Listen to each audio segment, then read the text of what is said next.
जय Jagannath friends general knowledge कार्यक्रम में आपण मानक स्वागत।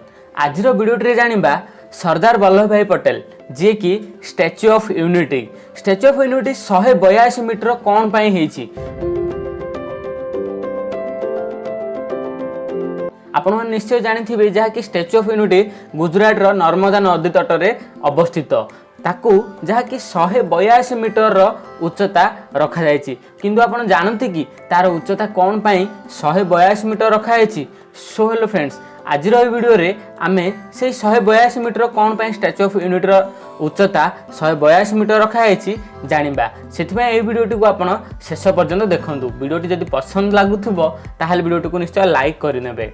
तो फ्रेंड्स 182 मीटर कौन पाई हेछि कारण गुजरात रो विधानसभा सीट जहाँ कि विधानसभा सीट 182टा विधानसभा सीट गुजरात रे अछि।